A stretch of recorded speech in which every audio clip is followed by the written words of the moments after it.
The 2024 NASCAR season was without a doubt one of the wildest in recent memory. From the crazy photo finishes, a record-setting number of chaotic overtime restarts for a season, and a lawsuit that is still ongoing as of the time I'm making this video, so much happened this past season that even in January, I still haven't been able to process even half of what transpired without being overwhelmed. One of the many stories that developed over the course of that season was the shocking announcement surrounding Stewart-Haas Racing. What we originally thought would be a simple downsizing of the former 4-car powerhouse team to 3 entries for the foreseeable future was turned on its head when on May 28, 2024, it was announced that the team would shut down in its entirety at the end of the season. The announcement meant a lot of things. First of all, it meant that 4 of the 36 charters will be going for sale and thus will be available, making this a prime opportunity for some teams to expand their Cup Series operations. This also meant that the 4-driver roster of that season, consisting of Chase Briscoe, Noah Gragson, Ryan Preece, and Josh Berry, would all be free agents at season's end. And while all of the aforementioned drivers eventually found their homes on new teams for this upcoming season, the charter distribution went a little different. Immediately, almost as soon as the SHR announcement was made, Trackhouse Racing, 2311 Racing, and Front Row Motorsports each agreed to purchase one of the 4 available charters. As all 3 of these teams were already 2-car operations at the time, this effectively expanded them to 3 cars each for 2025. As for the 4th charter, however, after several rumors surrounding RFK, RCR, and even Legacy Motor Club's interest in said charter, not even a month later, on June 20th, 2024, Gene Haas announced that he will keep the charter and rebrand Stewart-Haas Racing into Haas Factory Team, a single-car team 100% owned and operated by Haas himself that will run the number 41 Ford Mustang full-time in the Cup Series. And as I sat down to process this crazy turn of events, a singular thought popped up in my head. Isn't it crazy yet fitting that the 41 car, dubbed the black sheep of Stewart-Haas Racing and the team that everyone thought would be shut down when the whole downsizing rumors were first reported, the 41 ended up being the last team standing out of this whole mess? And it's not a coincidence either. For the last 10 years, SHR has been a 4-car operation.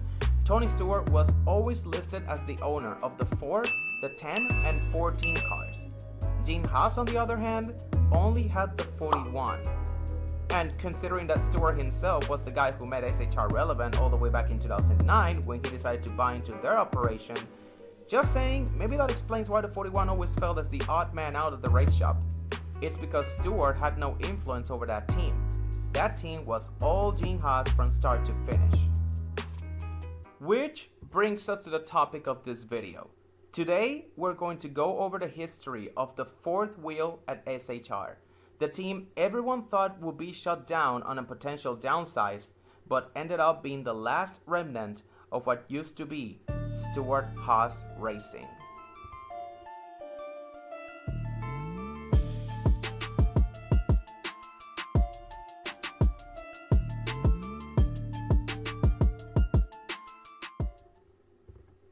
Before we review the 41 car's history, first we have to understand how Stewart-Haas Racing first got to that point. So for a brief little recap, Stewart-Haas Racing first came onto the scene at Kansas Speedway on September 29, 2002 as a satellite team for Hendrick Motorsports, where they fielded the number 60 Chevrolet for Jack Sprague, who was driving in the Busch series for Hendrick at the time. The partnership was made possible in large part due to Haas CNC, Gene Haas's company, being an associate sponsor for Hendrick, and from where the team's first name, Haas CNC Racing, derives from. From there, the team would expand to a full-time operation in 2003, and while they would see drivers like the aforementioned Jack Sprague, as well as Jason Leffler, Ward Burden, and Mike Bliss take turns driving the number 0 car for the first couple of years, the team would see little progress, with only 6 top 10s total combined throughout the team's first 3 seasons, and a best points finish of 28th with Mike Bliss in 2005.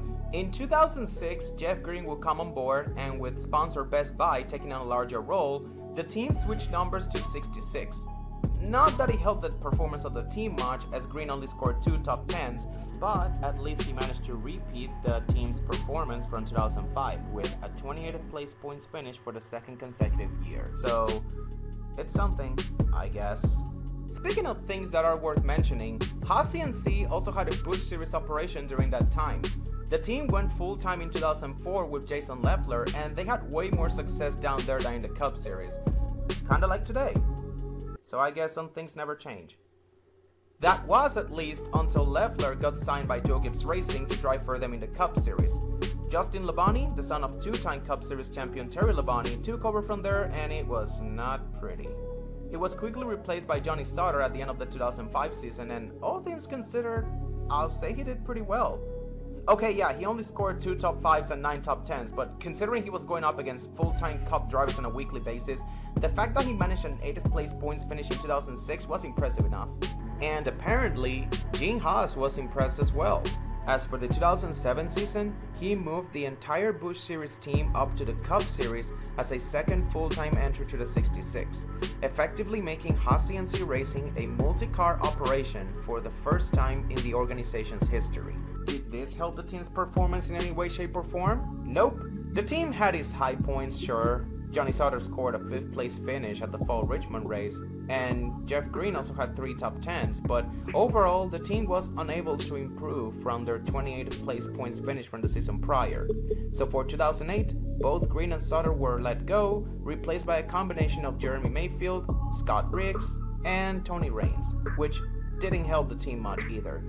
As a matter of fact, the team was starting to regress at this point, just barely making it into the top 30 in points at season's end. And it is at this point where Tony Stewart enters the picture.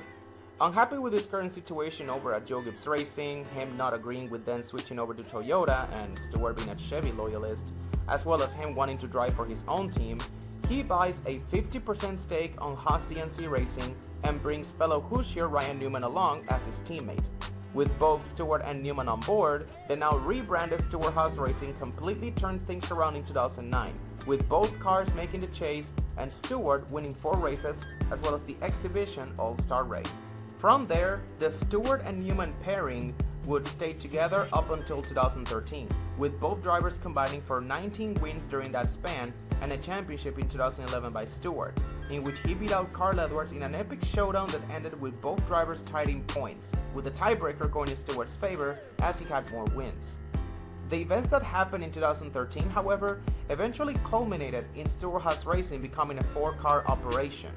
First of all, Ryan Newman's contract was up, and with Kevin Harvick already having announced before the season even started, because this news broke in January, he would join SHR in 2014, the expectation was that he would be the team's 4th driver initially, as Newman was expected to sign an extension. However, with sponsor US Army significantly reducing its presence across all motorsports racing series, this included NASCAR, it became more and more apparent as the season went on that Harvick was being signed to replace Newman. Of course, Tony Stewart was the owner driver, and Danica Patrick, whom SHR had signed to a part-time Cup deal in 2012 before moving her up full-time in 2013 as the 3rd driver, was still in her rookie year, and it just made no sense at the time to give up on her just yet. Now, yeah, I know that's a wild statement to say today, knowing how her entire NASCAR career went down, but back in 2013 the hype was still high and she was just a rookie, so it made sense to keep her for the time being. And once Tony Stewart confirmed that he had no intention of expanding to 4 cars due to a lack of funding, it was all but assured at that point. Newman was out, and SHR would stay a 3-car operation for 2014. Or at least, that seemed to be the case until Gene Haas made his move, signing Kurt Busch away from Furniture Row Racing on August 26, 2013 to be the team's 4th driver in the new number 41 Chevrolet, with Haas himself sponsoring the entire season through his company, Haas Automation. It was a controversial move for sure, as it wasn't that long ago when Stewart had stated that Newman would not be returning to the team as they didn't have enough funding to run a 4th car. So what gives? Did the team have a change of heart all of a sudden? Or is it because some SHR executive really hates Ryan Newman and wanted him gone? Nope. This signing was made possible in large part due to Tony Stewart's sprint car accident less than a month ago, in which he suffered a broken leg. The crash not only ended his 2013 season on track, but it also caused him to spend some time away from the ownership side off track while healing from said injury. And with Stewart out, that left Gene Haas as a sole decision maker of the team, and he made the most out of it. Tony Stewart may have said he had no intentions of expanding SHR to 4 cars, but Gene Haas had other plans, and Tony himself mentioned it as such on the press release. Quote, "It was Gene's decision." And just like that, the 41 team was born. A team that, while it operated under the Stewart-Haas Racing banner, it was more so Gene Haas's personal team as opposed to the other 3 entries, which were all owned by Tony Stewart. This allowed the team to kind of have its own identity within the operation. So now that we have reviewed the history that led to the formation of SHR's 41 car, let's see how the 41 car performed as a whole, and whether the fourth wheel allegations were true or not. Now, some of you guys may not remember this, but the 41 team had an atrocious start to their 2014 season. You can call it new team syndrome or them being the fourth wheel of the operation, but Kurt Busch and company were not performing right out of the gate. Sure, they won at Martinsville in the spring, and because it's 2014, aka year 1 of the current 16-man playoff format we love to hate on, a win means you're in the chase, right? Well, not quite. You see, back in 2014, there was this rule in place where even if you won a race, you had to stay top 30 in points in order to remain playoff eligible. So you couldn't just win early in the season and then start and park until the playoffs begin. No, you actually had to try and compete every race and get results. So you may be asking yourself, why am I mentioning this? Well, because throughout the first 12 races of 2014, Kurt Busch, despite his Martinsville win, was sitting 28th in points, with just 2 top 5s, 5 DNFs, 3 due to crashes and the other 2 being engine failures, and an average finish of 26.7. Yes guys, Kurt Busch's 2014 season started out so badly, he almost dropped out of the top 30 at one point. Fortunately though, the team never dropped below that points position for the rest of the season again and managed to finish the regular season 20th in points, becoming one of only 2 SHR entries who qualified for the chase, the other being Kevin Harvick of course. Unfortunately for Kurt though, while Harvick went on to win the title that year, his playoff run ended early after a crash at the second race of the round of 16 at New Hampshire, followed up by a mediocre 18th place finish at Dover that left him just barely below the cut line. The good news for the 41 team, however, this was just year 1, and despite their early season struggles, they managed to rebound to a 12th place points finish at season's end. And with Tony Stewart regressing and Danica Patrick showing marginal improvement from his rookie year, Kurt had clearly established himself as the second best driver of the team in just year 1. And with the growing pains already in the rearview mirror, the 41 camp will build upon this for the remainder of the time they had Kurt Busch as their driver. From 2015 to 2018, Kurt will make the round of 8 3 times with the best points finish of 7 in both 2016 and 2018, and would also win 5 races during that span, including the Daytona 500 in 2017, officially making Tony Stewart and Gene Haas Daytona 500 winners, but more so Gene because, you know, he actually owns the 41. Despite the success they had, however, the team decided to go a different direction after 2018. It was reported shortly before the announcement was made that Kurt Busch had gotten into a disagreement with a high-ranking SHR executive who was not Gene Haas, and this was reportedly the catalyst behind him being let go from the team after the season. Of course, this report, as far as I know, was never verified, but it was rumored around this time that Gene Haas and SHR executive Joe Custer were planning on moving up their Xfinity Series driver and Joe's son, Cole Custer, up to the 41 car for 2019. Gene, of course, denied the rumors, saying that Custer needed to win more races before even entertaining a move to the Cup Series. That being said, they believed in their young prospect, which is why when the signing of Daniel Suarez to the 41 was announced, the team only gave the Mexican-born driver 1 year to prove himself, with the second year being a team option. Suarez started off 2019 pretty decent, sitting 13th in the standings, 40 points above the cut line through race 15 of the season. However, it all unraveled in the second half of the year, with a combination of terrible luck, poor execution, and incidents with other drivers, leaving him just 4 points below the cut line and out of the playoffs by the end of the regular season. And to make matters worse for Suarez, while he was struggling and ultimately missing the playoffs, in the Cup Series, down in the Xfinity Series, Cole Custer was having the breakout 2019 campaign Gene Haas had hoped for, with 7 wins and a second place finish in the points at season's end. And with fellow title contenders Tyler Reddick and Christopher Bell already having announced their move to the Cup Series, it seemed like the writing was on the wall, that Custer was up next. Tony Stewart saw what was happening and tried to intervene on Suarez's behalf, Of course, there was only so much he could do considering he did not own the 41, but to his credit, he did try. He offered instead to drop Clint Bowyer, who was also in a contract year, to put Custer in the number 14 car. However, that was quickly shut down by the sponsor Rush Truck Centers, who threatened to cut back their sponsorship if Bowyer was let go. Well, what about their satellite team, Stewart-Haas Racing? Can't they put Custer in the 32 car instead and keep Suarez? Nope, that rumor was also shut down as the team announced that they would keep Corey LaJoie as their driver for 2020 after LaJoie produced what was at the time their best season in the team's history, and the small single car operation decided to build off of that instead. So having run out of options, Tony had no choice but to watch as Suarez was dropped at season's end in place of Custer. Now, you might expect this to be the point where the 41 team completely fell apart, but it did not happen, at least not immediately. Check this out. The entire world was hit with a global pandemic in March of 2020, and while NASCAR eventually resumed activity just 2 months later, it was in a limited capacity. That is, shortened races, midweek events, and most importantly, no practice or qualifying. These circumstances were not ideal for a rookie driver's development, but to Custer's credit, at least for his rookie year, he did pretty solid all things considered. Yeah, his stats were a noticeable drop from Suarez's in 2019, but hey, at least he managed to get the 41 back in victory lane. With a thrilling forward move on the last lap at Kentucky to get by former Cup champions Kevin Harvick and Martin Truex Jr., as well as future Cup champion Ryan Blaney, Custer not only managed to steal an improbable win, he also managed to lock his way into the playoffs. This, by extension, also clinched him the Rookie of the Year award once Tyler Reddick and Christopher Bell both missed the playoffs, which is an absolute travesty as Reddick had a better season overall than Custer despite going winless and thus was more deserving of the award in my opinion, but that's a topic for another video. Custer will be swiftly eliminated in round 1 and finish 16th in the standings, last among playoff drivers, but the fact that the entire team didn't just fall apart in an unfavorable environment, it gave them some hope for the coming seasons that they could build something with Custer. But little did anyone know at the time, however, that Kentucky win would be the last top 5 the 41 team would get for the rest of the time they had Cole Custer as their driver. The next 2 years saw Cole Custer score a grand total of 5 top 10s in those 2 seasons, along with 10 DNFs.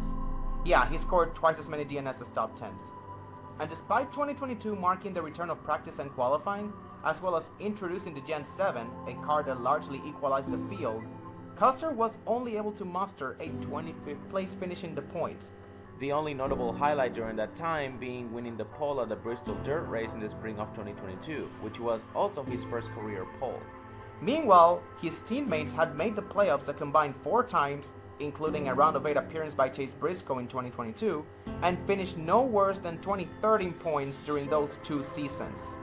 And this is where you could say, yeah, at this point the 41 team had clearly become the 4th car in the operation.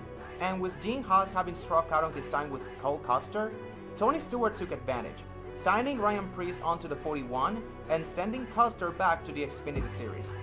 Unfortunately, however, this signing came too little too late, as not just the 41 team, but SHR as a whole had regressed by this point, with all 4 teams going winless in 2023, and after Harvick's retirement at season's end, the final nail in the coffin was hammered, as none of the 4 teams posted an average finish higher than 18.8 in 2024.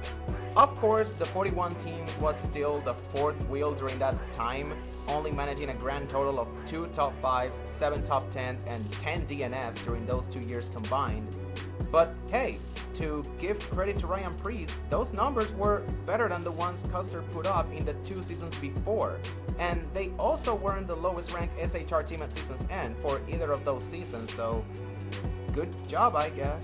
Not that it matters much though, SHR was just on life support by that point. So, with everything I have laid out on the table, now we ask ourselves, how much of a 4th wheel was SHR's 41 car actually? Well, at first, it looked like they were. For the first 12 races of 2014, they were barely able to crack the top 30 in points. Then the team remembered how talented of a driver Kurt Busch is, and they let him cook. And thanks to him, they looked like SHR's 2nd best team up until he left in 2018. Then, once Suarez came around in 2019, the team started to regress back to the 4th wheel status, but they were still competitive enough to run mid-pack and keep up with their teammates from time to time during the one season Suarez was with the team. It was after Custer was brought up, however, that the 41 started to fall way behind the other three entries, both in the numbers and in the eye test. But in all honesty, you cannot blame it all on the driver. After all, he was a rookie in a season that featured no practice and qualifying. And by the time the Gen 7 had been introduced and practice and qualifying were back, the entire team was already starting to regress, and due to the 41 already being the fourth wheel, they were hit the hardest. Not even the Ryan Preece signing could turn their fortunes around. Speaking of Ryan Preece, a moment that went largely unnoticed during the Phoenix Championship race this past season was SHR's attempt at a 4-wide farewell salute during the cooldown lap. Chase Briscoe, Noah Gragson, and Josh Berry lined up side by side as soon as the race ended, while Ryan Preece, he was on pit road, taking his helmet off and looking forward to next season. P12 right there, man.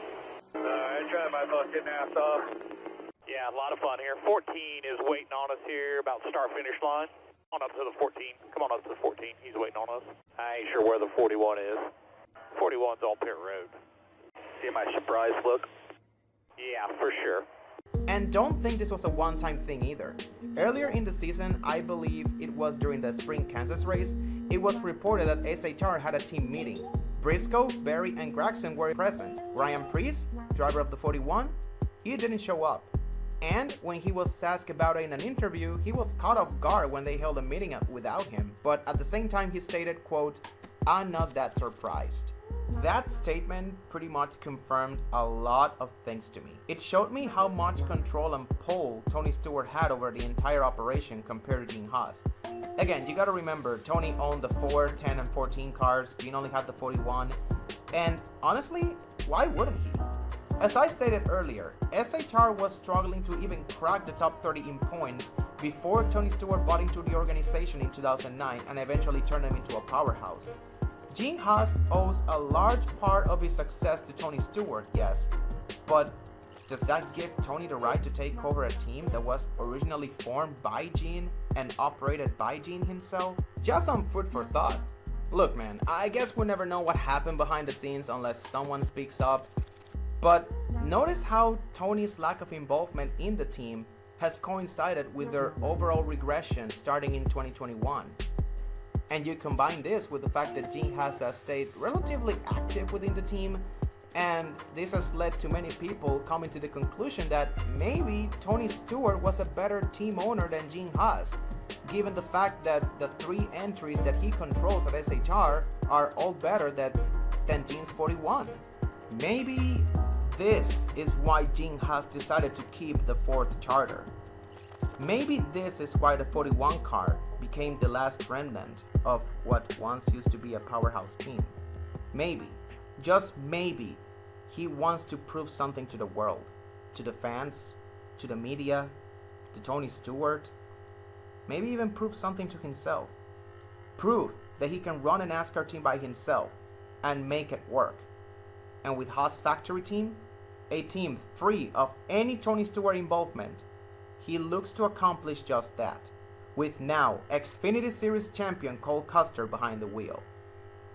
And all that's left to do is sit back and watch it all unfold. 41 team, start your engines.